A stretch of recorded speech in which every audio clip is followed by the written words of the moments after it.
Bonjour à tous, bienvenue, c'est Angie, on se retrouve pour la guidance sentimentale du mois de juin. N'hésitez pas à aller voir vos autres signes, l'ascendant, le lunaire pour compléter et avoir d'autres messages ou bien confirmer les informations.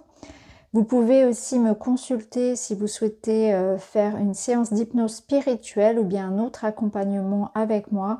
Vous avez en barre d'infos tous les liens pour me retrouver. Je vous souhaite une très belle lecture et je vous dis à très vite.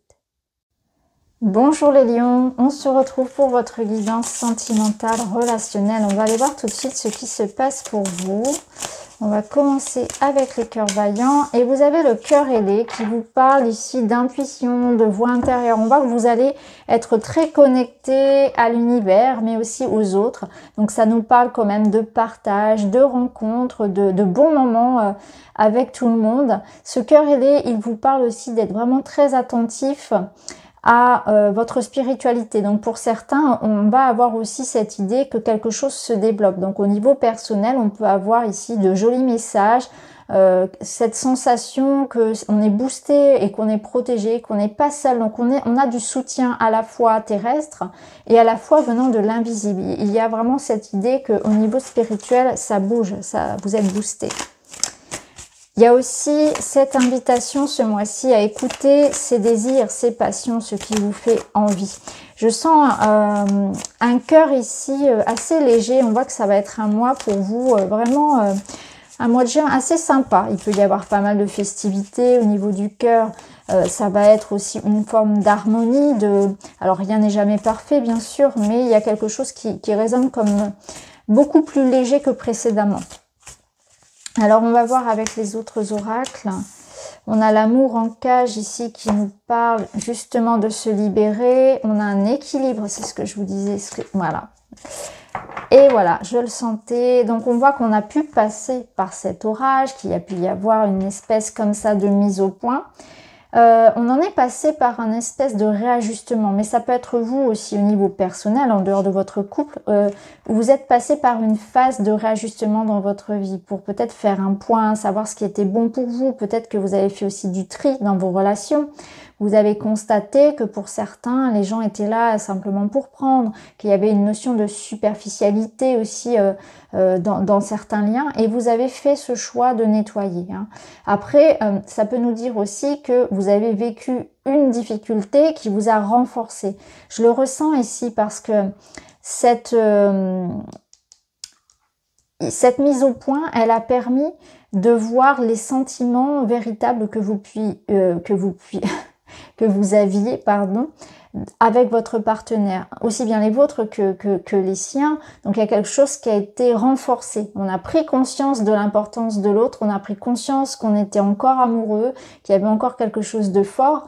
Et là, ça peut être ça. Pour d'autres, c'est l'inverse. On a pris conscience qu'il n'y avait plus rien. Mais en tout cas, ce qu'il en ressort ici, c'est que peu importe ce qui a pu se passer après cette mise au point, c'est que de toute évidence, ça ramène de l'équilibre. Donc que vous soyez du coup célibataire ou que vous soyez en couple, là ici, il y a vraiment un renforcement. Soit vous êtes dans une étape de votre vie de renforcer l'amour pour vous, donc vous faites des choix qui sont bons pour vous, en prenant en considération uniquement votre bien-être, hein, en arrêtant de faire passer les autres avant, en arrêtant de se sacrifier.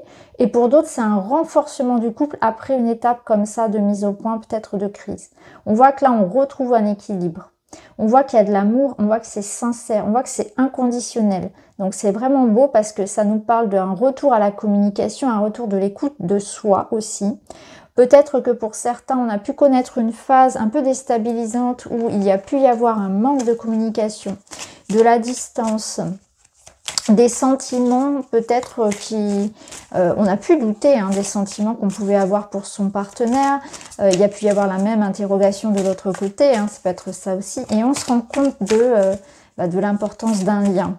Si vous êtes célibataire, ça peut nous dire aussi cet orage, ça peut nous parler de coup de foudre. Donc il peut y avoir aussi cette jolie rencontre qui vous ramène cet équilibre dans votre vie. On voit qu'il y a un respect des espaces. Donc ça nous parle quand même de quelque chose où on arrive à trouver l'équilibre. Il n'y a pas de dépendance, il n'y a pas de sacrifice. Il y a cette notion peut-être aussi de ramener de l'équilibre vis-à-vis d'une vie de famille, vis-à-vis entre le travail, l'amour, etc. Voilà, il y a un respect mutuel, il y a une forme d'entente ici, mais ça passe quand même par une discussion, par un réajustement. Alors, on a la pause qui ressort, on a l'enracinement et on a l'union. Voilà, c'est ça.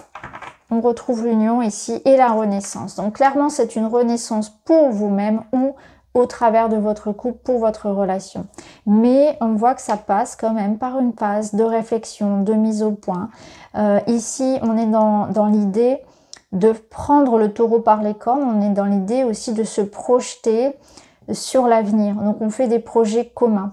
Donc peut-être que la personne ici, le renouveau qu'il y a dans votre couple ou la personne qui arrive dans votre vie, puisqu'ici on a quand même l'union qui nous parle de rencontre, de relation, on va dire d'âme à âme, hein, relation importante pour vous. Donc c'est pas juste quelqu'un qui est là de passage, c'est vraiment la rencontre de l'âme sœur ou une reconstruction ici possible sur le long terme avec l'âme sœur, mais ça passe par de la réflexion, par une pause.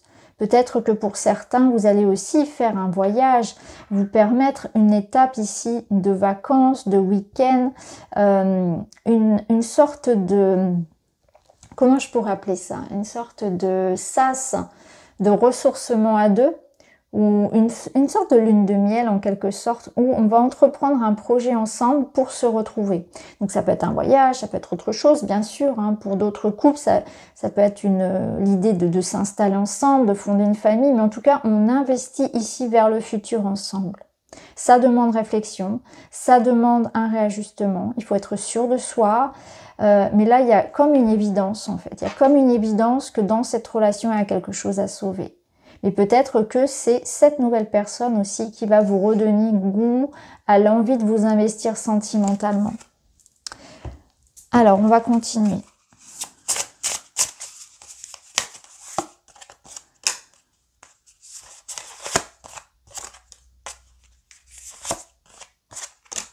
Là, on vous parle d'être attentif à la notion de dépendance affective. Il ne faut pas qu'il y en ait un des deux qui soit beaucoup trop dépendant. Ça peut nous parler aussi de dépendance à quelque chose. Il n'y a pas forcément que de ça. Il y a cette notion aussi, encore une fois, de faire du tri. Parce que vous allez prendre conscience que des énergies autour de vous ne résonnent plus du tout. Et vous allez, vous voyez, on a cette notion de faut pas y aller. Il y a quelque chose ici, vous allez ressentir et vous allez être très fort pour ça, pour ressentir justement les personnes, les énergies, les projets. Ressentir là où vous n'êtes pas libre.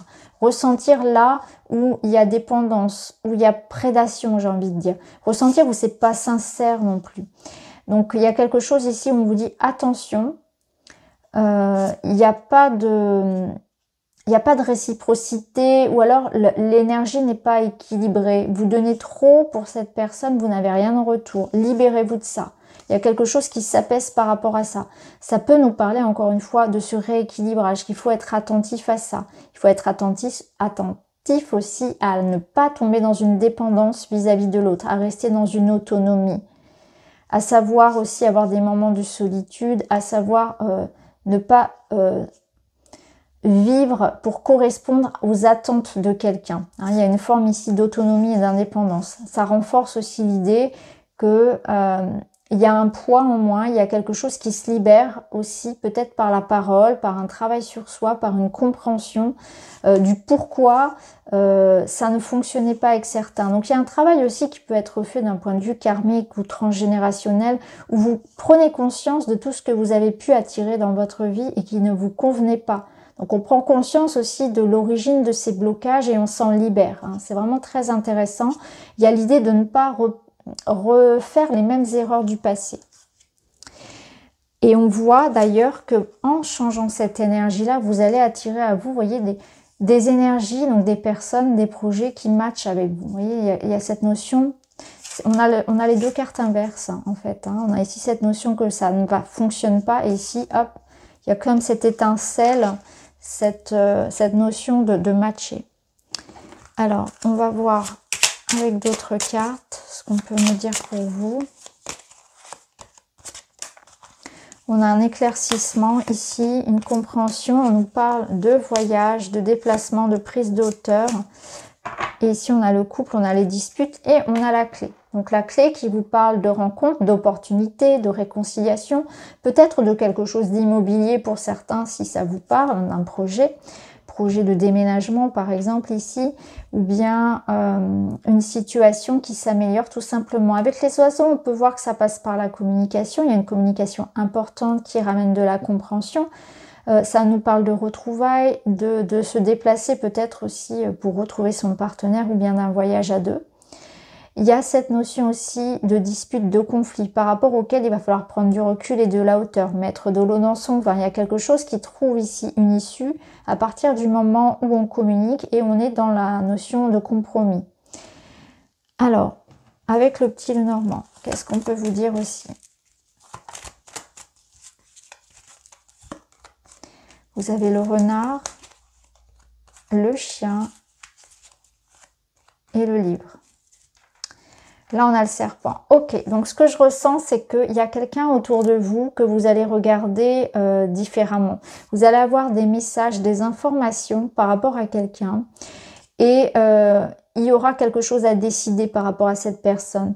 Parce que vous allez comprendre pourquoi peut-être cette personne agissait ainsi. Pour certains, on va se rendre compte du manque de sincérité, de la manipulation d'une personne. Parce qu'avec le serpent, on peut se rendre compte voilà, qu'il y a une forme de manipulation, de tromperie en fait de la part de quelqu'un de proche. Donc il peut y avoir de ça, de se méfier d'un lien. Je ne parle pas forcément de votre partenaire amoureux, ça peut être quelqu'un dans votre entourage ici dont il faut se méfier. Mais vous allez en avoir l'information, vous allez pouvoir ne pas justement vous faire manipuler, vous faire avoir.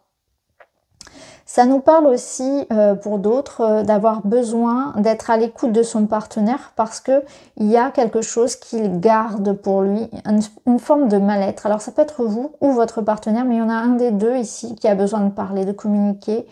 Et ça renforce encore cette idée d'être attentif aux dépendances à l'autre, de faire attention à ça, d'être attentif à la jalousie, d'être attentif aussi à ne pas donner d'importance à tout ce qui va être extérieur à votre couple et qui pourrait venir l'impacter. Les ragots, les choses comme ça, les jalousies extérieures, les histoires de famille. Soyez vigilants à créer une forme de bulle autour de ça et de ne pas tenir compte, de ne pas être influencé en fait par l'extérieur. Mais il y en a un des deux ici qui a besoin de communiquer parce qu'il a des choses qu'il n'arrive pas à exprimer. Et ça va être important pour l'équilibre du couple également.